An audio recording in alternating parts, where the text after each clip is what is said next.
I just had to let you know you're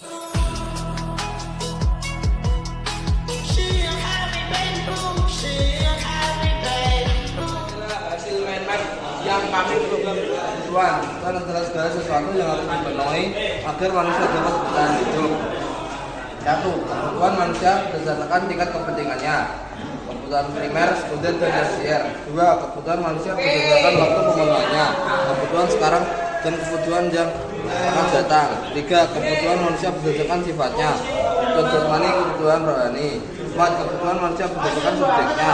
Kebutuhan individu dan kebutuhan kelompok. Kelangkaan. Kelangkaan adalah keterbatasan sumber daya tersebut menyebabkan tidak terpenuhinya kebutuhan manusia sehingga menimbulkan kelangkaan. Faktor-faktor penyebab kelangkaan. 1. Pertumbuhan penduduk. 2. Sifat manusia. 3. Perkembangan teknologi. 4. Demonstration efek. 5. Kerusakan sumber daya alam akibat ulah manusia. 6. Keterbatasan kemampuan manusia dalam mengelola sumber daya ekonomi. Pasar. Pasar adalah tempat dilakukannya kegiatan jual beli berbagai macam barang dan jasa untuk keperluan sehari-hari. Fungsi pasar. Fungsi distribusi. Memperlancar proses penyaluran barang dan jasa. 2. Fungsi pembentuk harga. Membentuk kesepakatan harga antara penjual dan pembeli. 3. Fungsi promosi. Sebagai tempat memperkenalkan dan menginformasikan suatu barang atau jasa. Inflasi. Inflasi adalah kenaikan harga barang dan jasa yang bersifat umum dan terjadi secara terus-menerus dalam waktu yang cukup lama. Faktor-faktor penyebab inflasi.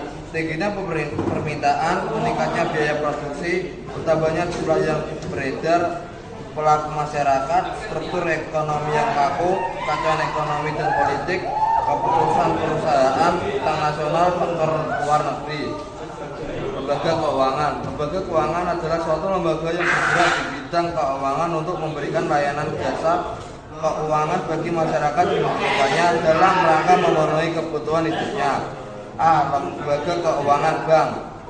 Bank sentral, bank umum non devisa. B. Lembaga keuangan non bank. Pasar modal, pasar uang, koperasi simpan pinjam, perusahaan pegadaian, perusahaan sewa guna, perusahaan asuransi, perusahaan dana pensiun, perusahaan modal ventura, perusahaan anjak piutang. Tindakan ekonomi.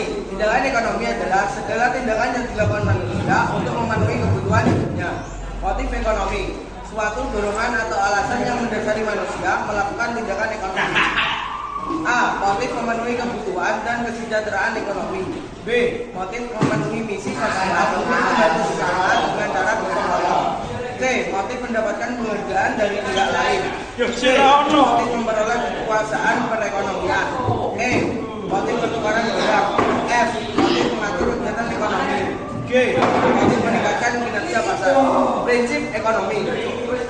Dasar berpikir yang digunakan oleh manusia dalam melakukan tindakan ekonomi meliputi A. Prinsip ekonomi dalam kegiatan produksi. B. Prinsip ekonomi dalam kegiatan konsumsi. Dan C. Prinsip ekonomi dalam kegiatan distribusi. Kegiatan ekonomi merupakan suatu kegiatan yang dilakukan manusia untuk mencukupi kebutuhan. 1. Produksi, kegiatan untuk menghasilkan barang atau jasa. 2. Distribusi, kegiatan penyaluran produk dari produsen ke konsumen. 3. Konsumsi, kegiatan mengurangi nilai guna barang atau jasa.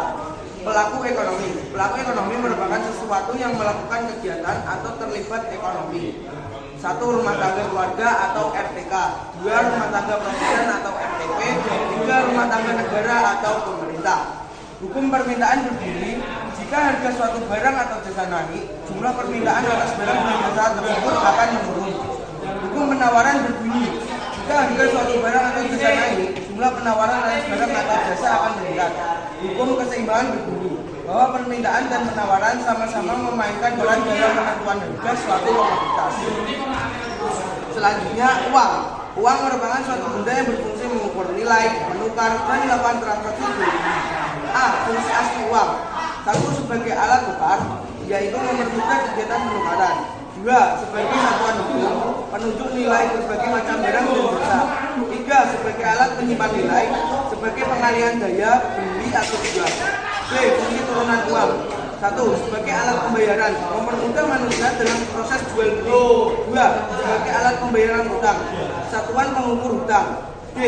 3. Sebagai alat penimbun kekayaan. 4. Sebagai alat pemindah kekayaan. Dan 5. Sebagai alat peningkat status sosial.